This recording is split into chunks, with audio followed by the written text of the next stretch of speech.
fuck bitches, get money, start an OnlyFans, question marks, profit? G Squad, G Squad, G Squad, G Squad. Welcome to Everyone Does Music, where today we're taking a look at Atlanta's own metalcore band Attila and their 9th studio album, Closure. And yes, it's actually been 9 albums. I had to double check the Wikipedia and triple check that Wikipedia because it does not feel like 9.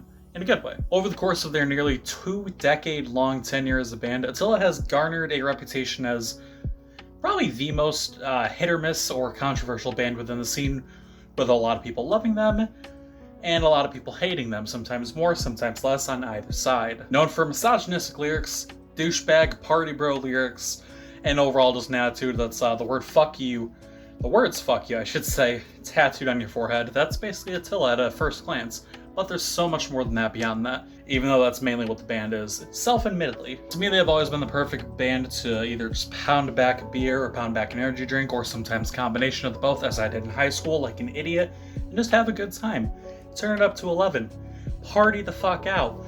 Go hard or go home. Middle fingers up. If you watched my Gojira review, by the way, you know that it's hot as fuck in my room, still is, so I'm gonna start looking a little sweaty. Ignore it, please. Whether you like them or hate them, there's no denying that relatively a large chunk of their music catalog is catchy as hell. You got songs like Middle Fingers Up, Proving Grounds, more recent tracks like Bulletproof and Public Apology. They're the type of songs that you hear once and you can't get them stuck. You can't get them out of your head. They're stuck there. Whether they're heavier tracks like the ones I just noted, or more party-oriented ones like About That Life, Blackout, Call Out, and so on, Attila is pretty much your go-to band if you're looking for something within the scene that's more catchy than just in your face and angry. I mean, they're still pissed off. They're still angry, but there's more of a tune to carry, I guess, in a way you could say. Closure not only has a lot of the party vibes on tap and ready to taste, but they dive into a lot more topics than you'd expect from a typical Attila album back in, say, 2014. There's more of a, albeit still kind of rare, mature side to the band now, ever since their last album, Villain, came out in 2019, and you see them take on a lot of topics such as mental health, anxiety, and so on. Before we jump into this album, I would gotta say, if you do want to see some more of the mature side, a little more of the not just party bro attitude that Attila has to offer, go check out Subhuman from the last album. Great track to pick out. But let's get into the album right here, right now. Anxiety is one of the first tracks on the album, and it really dives into how it feels to be overcome by, well, anxiety from Chris's perspective, talking about the mental issues he goes with, physical ailments that come along with it. While everybody's situation with anxiety can be different, there are a lot of similarities that sometimes happen from person to person, and a lot of the subjects and verse topics that he brings up in this song are things that I can relate to, or even friends of mine who have listened to the song can relate to, in terms of how anxiety can feel, how it can affect you. And there's common things. There's the inability to gather your breath. There's the feeling of getting closed in on, feeling like everything is sort of like coming in like a black hole. It's the reverse of a black hole, I should say, coming in on you, sucking you in into yourself.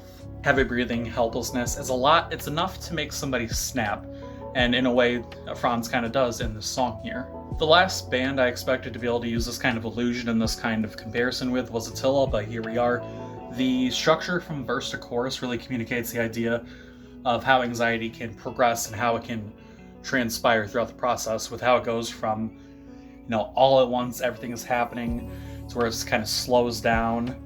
It feels heavier. It feels like it's really getting on you more, but there's not as much going on. But the individual instances are a lot stronger and a lot more harder to get a handle on. Doing more than just toning down the overall part of the song, it's a really good choice from the production standpoint to really let things progress the way they do. Instead of just having an immediate stop, it's a nice little slow transition, again, from the verse to chorus and then back. There's a definite split in attitude here. It's not just straight from a breakdown into a quiet, quick little silence and then back on track again. There is a slow break after the chorus, but it flows pretty seamlessly and pretty well into the next part of the song without trying to hammer the point home, oh, this is where it gets hard, this is where it gets slow. It's a nice, again, smooth transition here. This song not only opens the album with an attempt to do something different and something original as compared to a lot of Attila's original work throughout the years so far, which is, again, just kind of, I'm angry, I'm ready to party, I'm ready to fuck. It's one of those things. It's,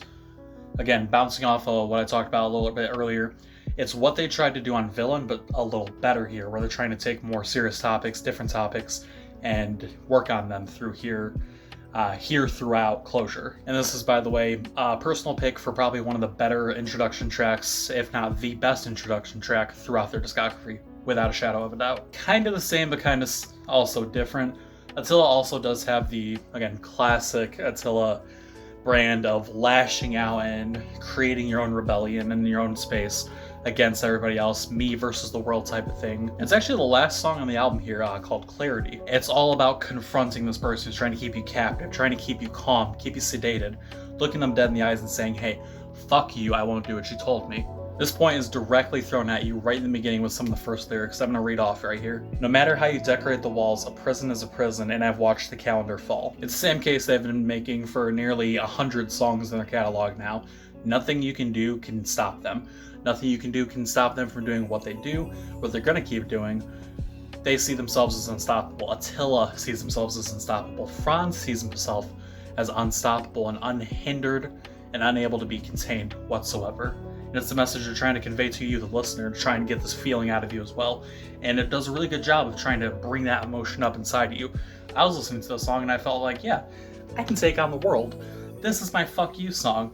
This is one of the songs I'm gonna play, you know, I don't know, doing something edgy like walking down the Joker stairs in Brooklyn. I don't fucking... I'm not as young as I once was. I can't do illusions that well without seeming cringy. Overall, it paints the picture that while the aggressor here and the antagonist might hold a bit of a stranglehold on the protagonist of the song here, eventually they're gonna fight their way out of it. They're gonna come back strong as ever.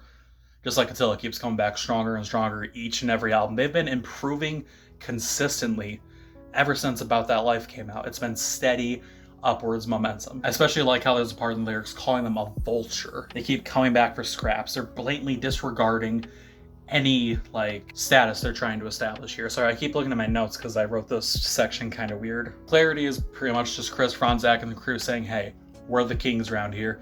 Even if you hold us down, we're getting right back up. Pushing the serious topics aside here, like I said, there's still classic Attila, even beyond the rebellion. There's straight up party songs here, ready to be chanted by audiences at concerts, festivals, house parties, all alike. It'll actually be a tragedy if these songs don't get performed live, and they actually come one right after the other here on the album structure. There's G Squad and then Shots for the Girls. You actually saw me doing some stupid movement to it at the beginning of this review. The G Squad, G Squad. It hurts my throat. There are plenty of moments for crowds of rowdy Attila fans to chant the words back to him. There's plenty of times where Franz can pass the mic to an audience member, calm himself, or, well, not calm himself, because it's Chris Franzak, he's never calm. Let himself vibe for a sec, while the crowd vibes in their own little special little way by just screaming the words back. There's not much time I really want to spend on this section, because it can pretty much be summed up in this. These are songs that are made for a live environment, which is ironic considering the whole of this album, I believe, was actually conceived during the COVID pandemic, except for, I think, Clarity, canceled, sorry, was released a little before it. Whether it's Chris repeating the word G Squad more than Lil Pump repeated Gucci Gang, or a background chorus of girls just saying, shots, shots, shots. Yeah, these party songs combined with the rebellious song Clarity and the more mature outlook on anxiety to already provide a pretty nice melting pot of songs that Attila can produce here for this album. Over the years, really ever since I listened to Chaos for the first time, I've really grown to enjoy Attila for branching out from their comfort zone, for doing something that maybe might not be expected by a lot of fans. Don't get me wrong, with albums like Outlawed and Rage, the band is more than well known for being able to create the soundtrack for a party. But a lot of people still think that Attila is just a band producing the same thing over and over. They think they're one of the bands that at this point in their career they can get away with just doing the same thing over and over, and that's it. That's their whole career. But Attila brings something new to the table pretty often, and like I said, over the course of the past few albums, they really started off with Chaos, and then into Villain, and then now into Closure. There's something different on each album to really bring something else to the table. I think going back to Villain, Chris I believe he was noted a couple times as actually saying that Villain was written from a pretty dark place. It was written from a place where he was feeling kind of low. There's a lot going on in his life. And I remember there being some genuinely heavy moments on the album, like not just typical guitar solos or quick little scream vocal call-outs, like actual genuine breakdowns that weren't just your typical Attila, yeah, bitch, no. Like it was a little more than that. And I was like, fuck. If this is when he's sad, if this is him when he's at a low point, what's he gonna be like when he's at a high point? And that's what this album has been so far. If you want to see a real example of how a band can evolve over the course of several albums, I would love to make a sort of video about this. I don't know how I would structure it, but I'd love to make a video talking about bands like Attila, who over the course of the last 4 albums have really gone from typical, almost copy and paste party bro soundtracks to a more mature sound. I keep bouncing back and forth between the old Attila and the new Attila, but there's actually a song on here that rings truer to OG Attila that actually feels like probably the weakest point on the album here. Not the track itself, but there's a track later on, besides this one, called Viva Las Vegas. It's a party song. It's pretty much just them saying, yeah, gonna get fucked up. That song's good, but you have a song basically doing the same thing in a worse way in Day Drinking. In the beginning of the album, you have a great 3-song run. You have Anxiety, Empty Clip, Metalcore Manson, But then you're hit with this song, which I heard for the first time. I didn't listen to it when I was a single, but I listened to it when the full album dropped. And as soon as I was halfway through it, I was like, okay, I've heard this probably a dozen plus times before. I've heard this before. This is nothing new. And like I keep saying, Attila has created sort of like a new atmosphere for themselves, the ability to blend in a lot of different ideas, and this type of song here feels kind of unneeded when, like I said, you have Viva Las Vegas coming in later on in the track. It's a copy and paste party song, but Viva Las Vegas is focused on one topic, Las Vegas, we're never coming back, whereas Day Drinking is just, yeah, we're getting drunk, let's go, I'm Chris Franzak. It's getting hot in here. It's getting really hot. I hate it. I have to record a whole nother review tonight. I hate this. And again, this part of the band's timeline feels like a great opportune time to bring in new elements, to do something brand new and different, which this album has done a pretty good job of. But when you have 2 songs that are essentially the same song with lyrics kind of rearranged and different, synonyms put in place here, it feels like wasted track space. It's a 10-track album, and Viva Las Vegas accomplishes everything that Day Drinking wanted to do, but in multiple better ways. It's more catchy, it sounds better, the instrumentation, the lyrics match a little better, while Day Drinking it almost feels like the vocals and the instrumentals are 2 different things kind of mashed together to create some kind of Frankenstein song here. Technically, you can say how Broken Happy kind of does the same thing. Broken Happy, again, like Viva Las Vegas, has its own contained storyline. It's talking about the times back when Attila was just a small Atlanta, Georgia band coming fresh off of Chris's MTV Made appearance to where they are now, talking about, hey, we could be broke as fuck and we'd still be vibing hard. Again, an individual story is better than just doing the same thing you do every single album. Summing it all up here at the end though, Villain in 2019 was Attila's first real attempt at making something genuinely unique from the rest of their discography, and I feel like here with Closure, they really took those same ideas and did them not only better, but with more of a focused drive. There was more almost ambition behind this album, and I enjoyed this album a lot more than I did Villain. Villain was good. I mean, I even have a copy around here somewhere. Yeah, right here. Villain. Great album. And I'm going to keep coming back to it because there's songs on there like, I dropped the CD, like Perdition, Subhuman, and more that I'm going to keep coming back to because that's a good selection of songs. But I feel like Closure here really took those ideas, evolved them, and did more with them than the previous album did. Closure, outside of probably, honestly, Chaos, just because Chaos was the album that really got me back into the band hardcore, probably made a case here to be my favorite Attila album, and one of my favorite albums of the year so far, honestly, too, which is probably going to raise a lot of ire from subscribers and non-subscribers alike, because it's like, oh, it's Attila. It's good music. Give it a chance.